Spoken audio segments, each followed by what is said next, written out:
Well, all right. I just planted my tomatoes, and I want to share this with you. It's a lot of fun. I'm excited about it. Okay.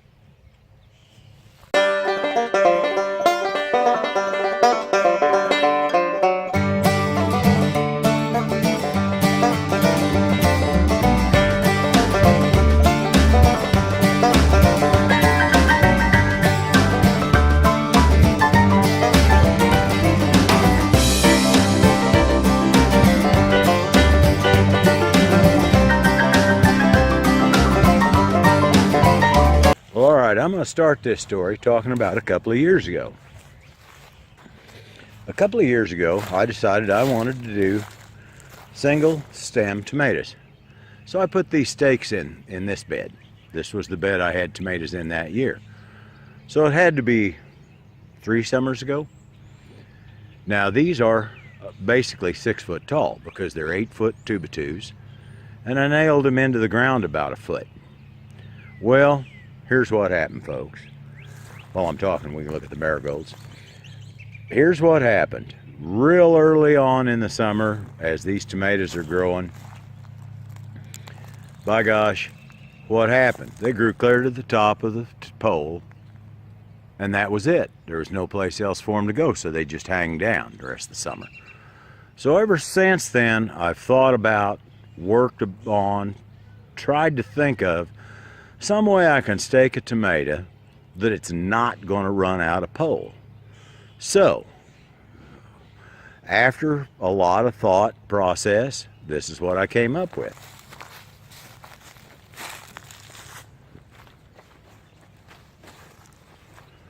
All right, these are conduits that are 8 foot tall.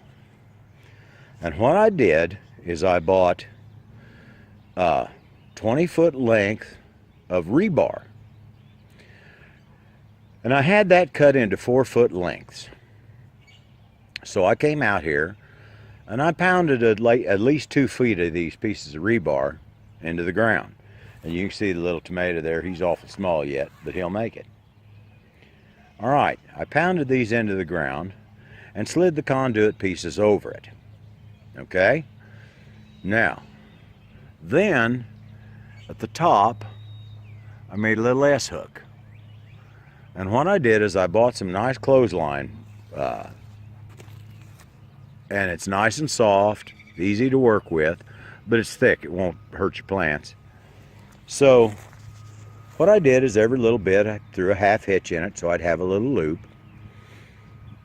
And so you're thinking now, well, his tomato can get to 8 feet, but then he's done, right? Not so.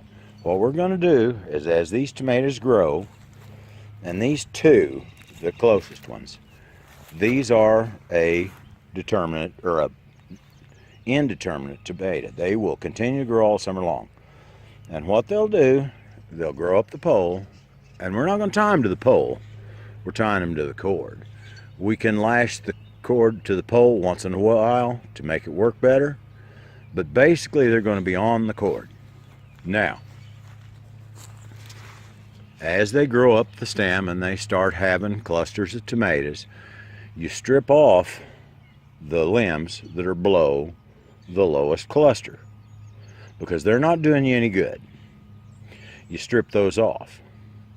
So it's got the lowest cluster of fruit and then leaves and blooms and such on up. Then as it grows and it gets to the top of the pole, what we can do is unhook this cord and lower it down.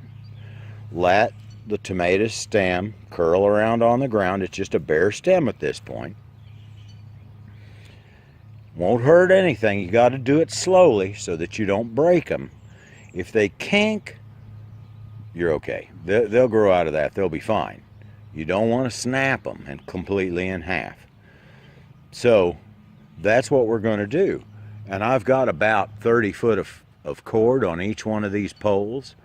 So hopefully I can go all summer long, keep lowering them down a little bit more, taking leaves off the bottom where they're unnecessary, and just not run out of growing room for these tomatoes all summer long. So this is what I'm going to call the never-ending tomato stake. So there we are. Quick review of buckets. Hit those real quick. Sugar snap peas are all doing famously now.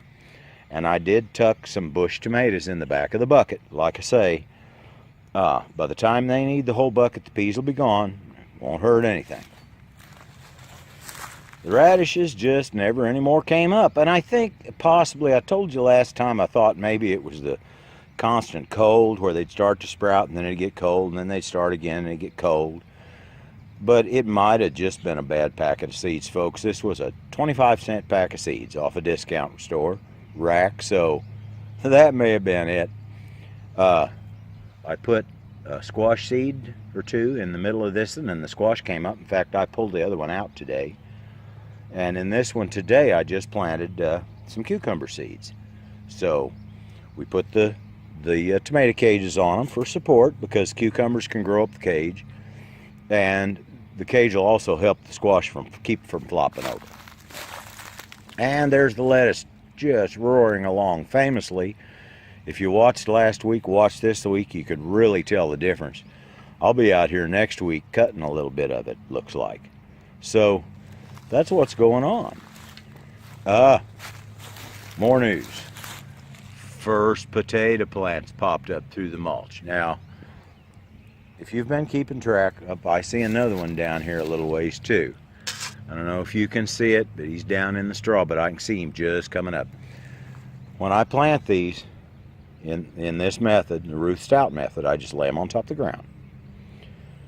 No digging. And then I cover them up with a thick layer of hay. They come right up through the hay. They come up really late because of the fact that the hay keeps the ground cool. But they do come up, and they do make potatoes. And the beauty part, and I've said this several times before, I'm going to say it one more time. The beauty part is, when it comes to harvest them, all you have to do is peel the mulch back.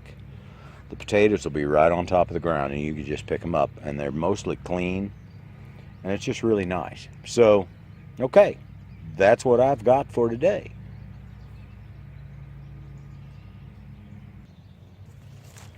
Well, okay.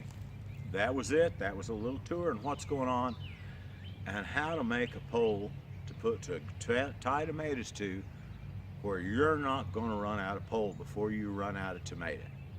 Now, one thing I'm going to say, when I put the rebar in the ground, and this was 1/2-inch conduit, the 1/2-inch conduit barely fits over the top of the rebar, and you may have to take a file and kind of touch up the top of that rebar, kind of make a little taper to it. I had to do that with one, but that was it. So all right, you all have a quality day.